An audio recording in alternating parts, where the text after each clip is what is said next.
Good morning. Welcome to Wednesday, March 18th.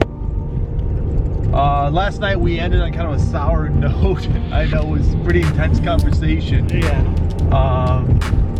But today we woke up in great spirits. We're super happy. And obviously we're back on the road again. Doing what? Buying more supplies. Can you ever have enough? I don't know, but we're gonna find out. We just made it to Cabela's.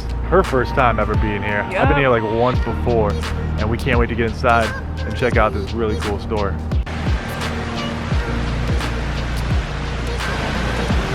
What do you think? This is so cool. It's like a petting zoo in here. And like they have everything labeled. It's a little scary. Oh guys, this place has an aquarium. What kind of store are we in? Oh my god! Baby, look at the Brooklyn Zoo! Look how big this is! This one is scary. This is the cat. I want to eat you up. I want you in a taco. Look at! They're scary! Oh my gosh, these are like prehistoric fish, how big they are. Ew, it's looking at me! Alright guys, John's looking for gun supplies or whatever, so I'm just gonna explore Cabela's and let's see what we find. First discovery, end question, what are these pants? Look at this! What do you need these for? I take back what I said about Cabela and their clothes because I just found their natural reflections section and these clothes are cute! Like, look at this. High key, I would definitely wear some of this stuff. Like this sweater is adorable. Or like a little cardigan, that is cute. Or look at this. This is cute too. Ooh, guys, get me a gift card at Cabela's. All right. This store is endless. Each time I'm like walking around, I keep thinking, okay, like I found the end. No. So now I'm on the second level because they even have a second level here. It's so cool. They have this like stair that like circles the whole store. I'm having a really good time here. So I'm giving you guys an aerial view and then you guys can also see just how cool their like middle display is. It goes on forever, as does this second railing that I'm on right now, so I can oversee the whole store. Cabela's is so cool. It's like the Disney World of camping. We just picked up our lunch after our trip to Cabela's. We went to Pita Pita, supporting local businesses. Our favorite Mediterranean. Baby, what are you eating? I am eating a absolutely fantastic falafel, some baba ganoush to stick it in. Oh yeah, that's beautiful. Hear that crunch? I'll see you guys in a bit because I'm gonna eat. What's up guys? So I'm on the phone with Greg, who's my old roommate that we used to live together in Logan Square, and we're kind of catching up with each other, just talking about what's going on. He lives currently in New Jersey, so he's experiencing things a little bit differently than we are here in Chicago. So I wanted to kind of record this conversation because we started getting into conversational topics that were interesting enough for you guys to take a look, listen into. I don't have any makeup on. I don't know if that matters. It does matter. If you look like shit, no one's gonna appreciate it. Oh, I look like complete dog shit. You said there's a curfew in Jersey? Yeah, so they're calling it an 8 p.m. curfew, which is basically everything shuts down. You shouldn't be out past 8 p.m. 8 p.m. Why 8 p.m.? And what's gonna happen to you if you stay out after 8 p.m.? It's pretty ridiculous because there are still 24-hour supermarkets open. They're open past the curfew? Yeah. How can they do that? So it's not even a curfew. So it's not even curfew? Yeah, they're calling it a curfew, and that's what bugs me is it's not a curfew. The word curfew is meant to scare people. Yeah, because that's like what your parents would tell you, that you had a curfew when you were fucking 13, 14 years old. I can't believe that we're allowing this to happen. I can't believe that the government is taking this sort of measure and steps against our freedoms, our rights, our ability to travel and move freely. And you know, like, I get it. You don't want to spread illness, you don't want to spread sickness, and this is possibly a biowarfare weapon, and you don't want to make it worse than it has to be.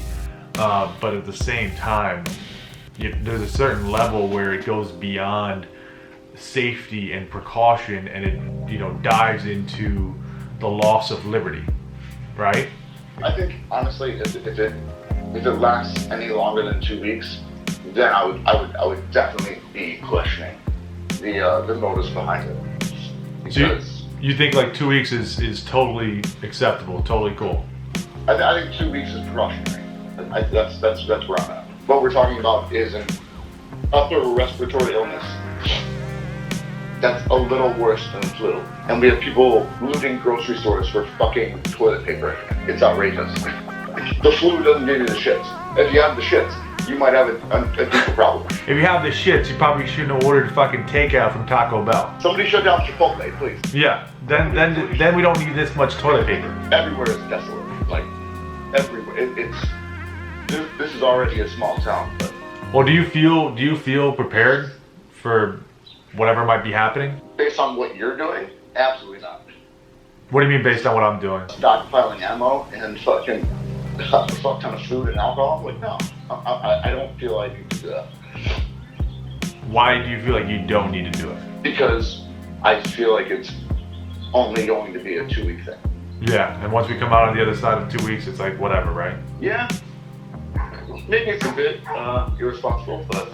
No, I mean, dude, I'm not saying you're wrong. All I'm saying is, like, it's two different perspectives. And I think, like, your perspective is the vast majority of people's perspective.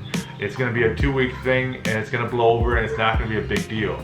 I think my perspective that we're heading into something that we can't understand and have never experienced before, I think is in the minority.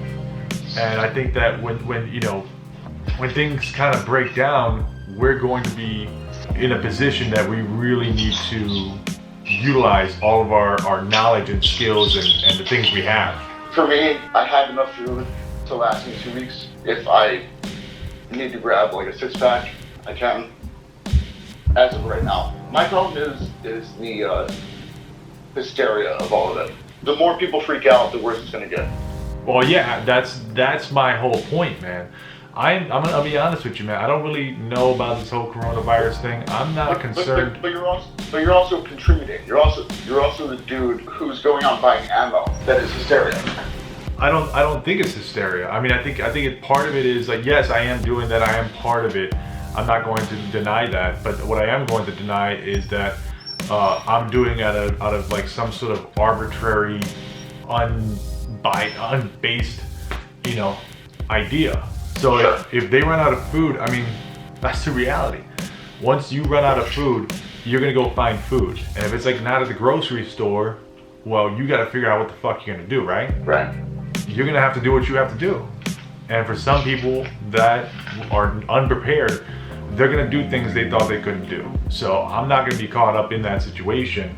I'm gonna be fully prepared to hold out for as long as possible. In your heart of hearts, how long does this last? What do you really believe is going to happen?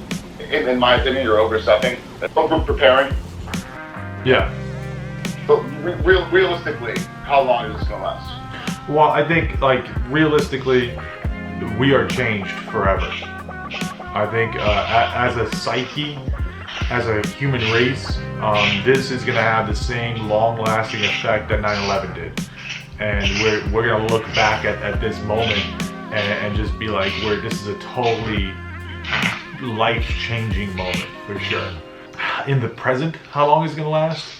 I'm gonna say it's probably closest to 6 to 8 weeks. I think 6 to 8 weeks. Once we start getting some more numbers in of deaths from coronavirus, once we start kind of like amping up the fear even more, once there's shortages of any sort, whether they be food, ammo, water, electricity, any kind of shortages, you're gonna see a massive change in people and what people are willing to do. I think that's like, you gotta prepare for that. You gotta prepare for the worst eventuality, and the worst eventuality is people lose their fucking minds. you know, that's the end of it. And so if that's what you're preparing for, then everything else below that is gonna be great. If sports come back on, and we're watching the NBA and March Madness becomes, you know, April Madness or May Madness, just cause, like, sweet, dude. I have all this shit, and for the rest of my years, I will never not have this shit in place and just ready to go. But one thing I'm not gonna do is keep my money in the bank. I'm not gonna keep, you know, I'm not gonna have other people holding the stuff I use to buy stuff with. There is definitely a part of me, though, for you that I really don't understand. You realize hysteria is a problem, and I feel like you might be contributing to it. You're being prepared, which is good, but at the same time, you're preparing the same way people are preparing for doomsday. Yeah, but how else would you prepare? I mean, what else is preparedness? I think there's a fine line between being prepared and also causing hysteria. And I think you're kind of towing that line right now. I'm not causing anything. The media, the government, and major corporations have created by causing hysteria. I am the effect of it, and people doing the same things I'm doing are the effect of that hysteria. I don't create hysteria by falling in line with that. You don't create it, you further it. Yeah, no, it's not even furthering it. It is it. I am it. I'm definitely going to admit that, but what I'm not going to admit is that it's a bad thing. You know, like, the reality is that just because I bought food doesn't mean nobody else bought food. Everybody bought food. People who don't know how to cook, they're learning how to cook, and they're doing, like, the very basics of cooking.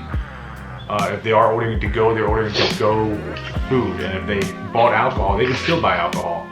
And if you haven't bought alcohol in mass quantity, I would be buying alcohol in mass quantity right now.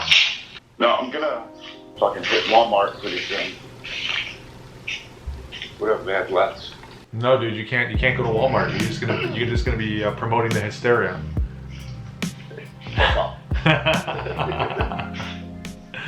So how do you pass the time?